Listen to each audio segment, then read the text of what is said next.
आज का जो मार्केट गिरा है दो कारणों से गिरा है। एक तो जो कच्चे तेल के दामों में वृद्धि देखने को मिल रही है, गैस के दामों में वृद्धि देखने को मिल रही है। दूसरा मिडिल ईस्ट क्षेत्र में जो तनाव है, युद्ध का तनाव है, वो बढ़ता हुआ दिख रहा है, एस्केलेट दिख रहा है। ऐसा दिख नहीं रहा कि शांति होगी। तो जो पूरा हमारा व्यापार है और मिडिल ईस्ट से ऐसा नहीं कि हम खाली मिडिल ईस्ट से व्यापार करते हैं। मिडिल ईस्ट एक ट्रांजिट हब के रूप में ट्रेवलिंग के लिए और व्यापार के लिए भी बड़ा काम आता है। और अफ्रीका में जो पूरा एक्सपोर्ट है, यूरोप में एक्सपोर्ट है, उसके सेंटर जो है आप देखेंगे कि मिडिल ईस्ट के थ्रू ही हम बहुत सारा व्यापार अफ्रीका से करते हैं, तो यूरोपियन कंट्री से करते हैं। जो बड़े बड़े ट्रेडर हैं उन्होंने अपने ऑफिस दुबई में बना के रखे हैं दुबई के पॉलिसी के कारण। तो अगर वो दुबई ही डिस्टर्ब होगा, यूएई डिस्टर्ब होगा, तो जो ये चैनल है जो इंटरनेशनल ट्रेड के लिए हमने बना के रखे हैं वो डिस्टर्ब होगा तो व्यापार प्रभावित होगा। व्यापार प्रभावित होगा तो शेयर मार्केट प्रभावित होगा। तो आज की जो गिरावट है उसका यही कारण है। लगातार कई दिन से आप 85,000 से 78,000 उससे भी नीचे आ रहे हैं, तो लगातार कई दिन से इसका प्रभाव है और ये कल भी जारी रहेगा। अगर यही सिचुएशन रही तो कल भी जारी रह सकता है। और जब तक ये सिचुएशन सुधरेगी नहीं, पॉजिटिव न्यूज आएगी नहीं, तो शेयर मार्केट में गिरावट ऐसे ही देखने को मिलेगी। और निवेश जो सोने चांदी में बढ़ता हुआ देखने को मिलेगा, डॉलर एसेट में बढ़ता हुआ देखने को मिलेगा। युद्ध कभी भी शुभ संकेत लेके नहीं आता, युद्ध कभी भी शुभ सूचना लेके नहीं आता है, दुखद सूचना लेके आता है। और अब की बार जो दुखद सूचना है वो मेटा इकोनॉमिक्स इफेक्ट के रूप में सिर्फ ईरान प्रभाव नहीं डाल रहा है। ईरान और इजराइल के युद्ध के कारण जो इसका मेटा इफेक्ट है, अगल बगल की कंट्रियों के साथ साथ कुछ छींटे जो भारत की तरफ भी आते हुए दिख रहे हैं। और ये छींटे अगर ये लंबा चला युद्ध तो छींटों की मात्रा बढ़ सकती है। व्यापार हमारा प्रभावित हो सकता है। खाली शेयर मार्केट ही नहीं, नॉन शेयर मार्केट में जो एमएसएमई है, जो एक्सपोर्ट करता था, जो एग्रीकल्चरिस्ट है, जो कृषि निर्यात होता था, किसान से लेके व्यापारी से लेके एमएसएमई से लेके लार्ज कॉर्पोरेट भी इससे प्रभावित रह सकता है। क्योंकि ये संकट जो है ऊर्जा पे आया हुआ संकट है और ऊर्जा ही जो है आज के डेट में की फैक्टर किसी देश की इकोनॉमी को चलाने के लिए। अगर हम फ्यूल की सप्लाई बंद कर देंगे तो इंजन बंद हो जाएगी, गाड़ियां बंद हो जाएंगी, व्यापार का इंजन बंद हो जाएगा।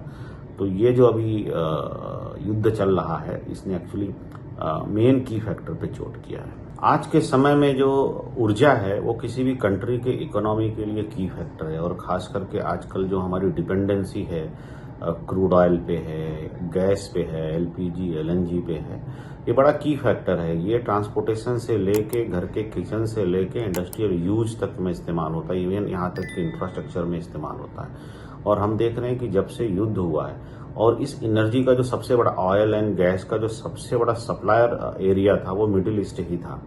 तो जैसे ही ईरान इजराइल के बीच युद्ध हुआ है और उसके बाद ईरान की तरफ से अपने नेबरिंग कंट्री पे जिस तरह से जो है मिसाइल्स के हमले हुए जा रहे हैं, जिस तरह से स्ट्रेट ऑफ हॉर्मुज के को लिमिटेड यूज के लिए रिस्ट्रिक्शंस की बात हो रही है, रोक लगाया उन्होंने और वो तंग हो गया है।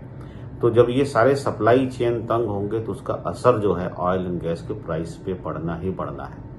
एक सीमा तक जो है हम अपने पेट्रोलियम रिजर्व से जो हमने बना के रखा हुआ उससे इस चीज़ को रोक सकते हैं, लेकिन अगर लंबा खींचेगा तो हम इसको बढ़ने से रोक नहीं सकते। और ऑयल एंड गैस के बढ़ने का मतलब है कि आम आदमी के जेब से खर्च बढ़ेगा।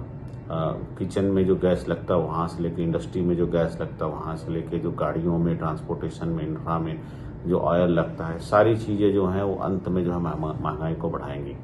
और जब महंगाई को बढ़ाएंगी तो कंपनियों के जो है प्रॉफिट प्रभावित होंगे।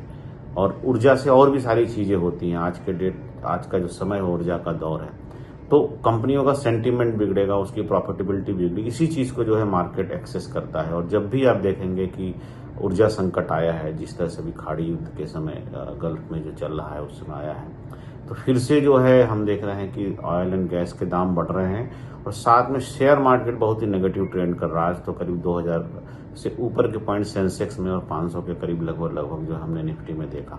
और ये चलता रहेगा क्योंकि ये सारी चीज़ जो है कंपनियों की बैलेंस शीट को प्रभावित करती हैं, ऐसा निवेशक आकलन लगाते हैं। दूसरा, उनको लगता है कि जो पूरा टेरिटरी है, पूरा ट्रेजेक्टरी है, ये जो है तनावग्रस्त क्षेत्र में चला गया है और यहाँ पे जो ग्रोथ है वो ग्रोथ जो है इससे प्रभावित होगी। तो जो उनके निवेश पे रिटर्न है वो रिटर्न भी प्रभावित होगी। इसलिए वो अपने सारे इन्वेस्टमेंट को यहाँ से निकालकर सेफ जोन में ले जाते हैं। इसलिए आज के डेट में सेफ जोन का जो रेटिंग है वो है डॉलर एसेट्स में चाहेंगे कि निवेश करें। दूसरा सोने चांदी में चाहेंगे कि निवेश करें, और जो ये इक्विटी इन्वेस्टमेंट है जो शेयर मार्केट में होता है वो उससे वहां से अपने पैसे को निकालना चाहेंगे, क्योंकि ये जो है इस तरह से शेयर मार्केट लगातार रिएक्ट करता रहेगा, क्योंकि पॉजिटिव सेंटिमेंट्स आ नहीं रहे हैं मिडिल ईस्ट से और आसपास का जो जियो पोलिटिकल सिचुएशन है। तो ये हमेशा ये जो है सेंटिमेंट्स पे रिएक्ट करता रहेगा, और जैसा कि हमको मालूम है शेयर मार्केट फंडामेंटल पे कम उस सेंटिमेंट्स पे ज्यादा रिएक्ट करता है, क्योंकि इसमें मल्टीपल ऑफ इन्वेस्टर्स रहते हैं और इसका फायदा भी बहुत सारे इन्वेस्टर उठाते हैं इस सिचुएशन का।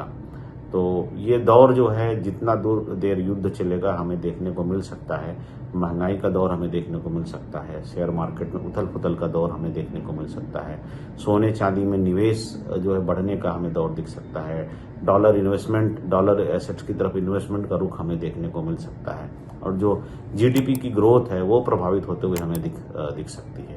तो कुल मिला के अर्थव्यवस्था के लिए संकेत अच्छे नहीं है।